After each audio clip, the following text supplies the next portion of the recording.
Hello les réseaux, hello les amis, j'espère que vous allez bien. Moi je viens un peu plus tôt aujourd'hui. J'avais l'inspiration maintenant pour vous partager quelque chose. Hier je vous ai partagé justement que j'avais fait le choix, que j'avais choisi ma prochaine maison, ma nouvelle maison. Et j'ai quelque chose qui est venu derrière en fait. Assez rapidement dans tout ce qu'on m'avait proposé comme logement. Il y avait notamment un appartement à Marseille dans une tour, donc au 16e étage, avec une très très belle vue. Une très belle vue sur Marseille, sur la mer, sur les collines, sur les calanques. Voilà. Et donc, au 16e étage, ça commence à être sacrément de la hauteur. Et donc, effectivement, ça donne de la perspective. Et la vue, si vous regardez, en fait, dans les annonces, c'est souvent quelque chose qui est mis en avant. Et c'est tant mieux parce qu'on a effectivement, on a besoin d'avoir un espace dégagé devant les yeux. C'est ce qu'on appelle le phénix en Feng Shui. On a vraiment besoin d'avoir de l'espace devant nous, quel qu'il soit, que ce soit devant nos maisons, que ce soit devant notre bureau, que ce soit quand on est pour être dans une logique de projet, pour être dans une logique d'expansion, pour être beaucoup plus créatif, etc. On a vraiment besoin d'avoir la vue dégagée. Donc quand on a cette vue-là depuis chez soi, quand on peut voir l'horizon, quand on peut voir au loin, quand notre regard peut porter loin, c'est toujours intéressant d'aller le regarder, d'aller regarder ce que ça dit. C'est beaucoup plus intéressant d'avoir un logement effectivement qui ouvre plutôt qu'un logement qui ferme. Si vous avez un immeuble qui est devant vos fenêtres à quelques mètres uniquement, si vous n'avez aucune vue sur le ciel, aucune extension sur du plus grand, sur du plus beau, voilà, en fait ça va fermer votre énergie. Donc cette question pas uniquement de la vue, c'est vraiment la notion d'espace en fait et d'ouverture. Okay, donc ça c'est vraiment important. Et donc quand on m'a proposé cet appartement au 16e étage, avec cette vue-là, on a mis la vue, la personne qui me l'a proposé, a tout de suite mis la vue en avant. Et effectivement, je vous le disais, dans les annonces, souvent, dès qu'il y a une vue, c'est mentionné. Même d'ailleurs, et c'est fréquent à Marseille parce que la mer est là, ou sur le littoral méditerranéen, on va dire petite vue mer. Voilà, comme si c'était le fait juste de voir un carré de bleu, c'était le gage d'un bien de qualité ou d'un plus, ou voilà. En fait, ce qui est un plus, c'est pas la vue mer, c'est la vue qui est dégagée. Ok.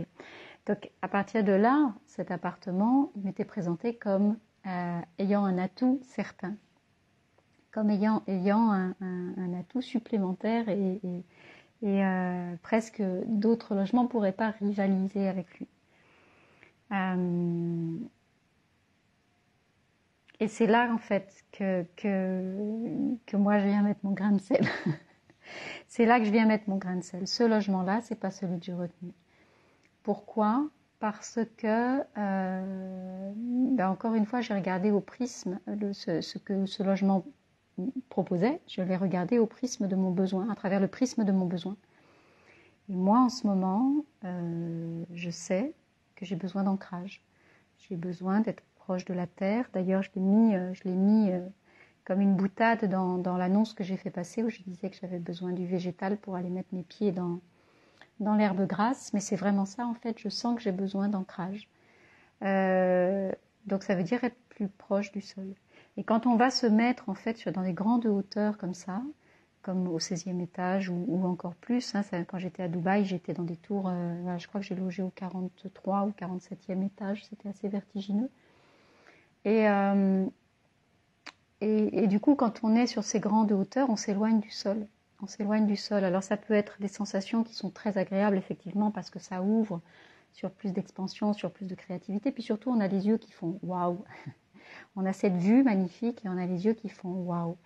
Moi, je vous invite vraiment à aller sortir de cet effet waouh pour aller, encore une fois, vous poser vraiment la question de ce que vous avez besoin de vivre chaque jour. Parce que l'effet waouh, c'est un micro-moment en fait. Et d'être en continu 24 heures sur 24 ou même 12 heures sur 24 dans ce logement qui va vous faire waouh.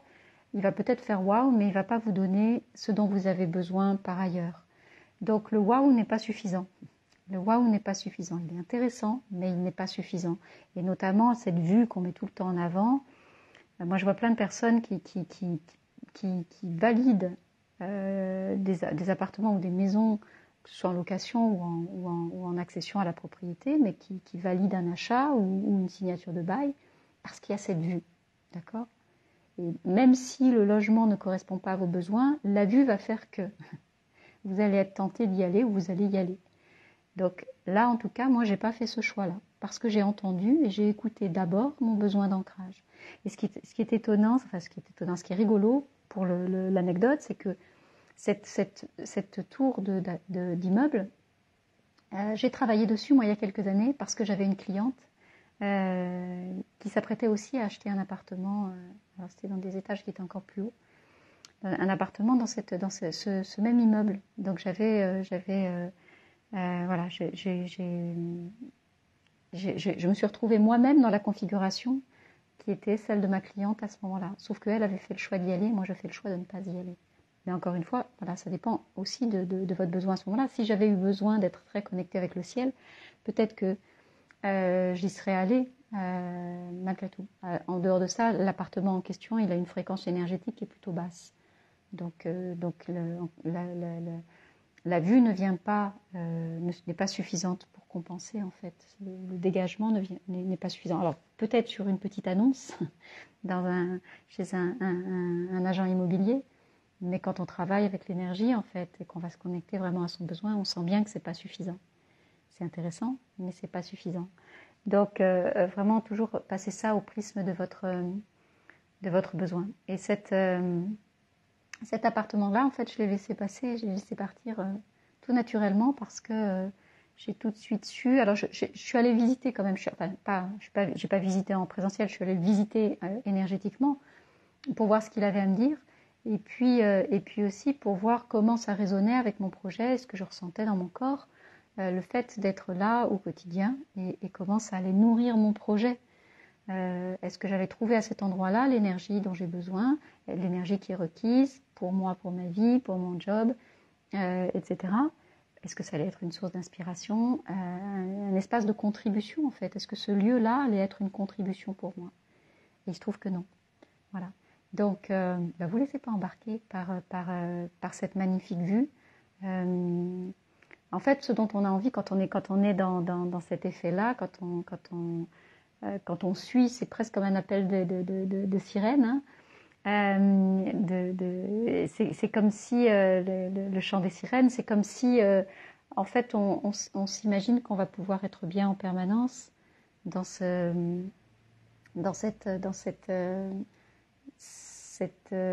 effet waouh.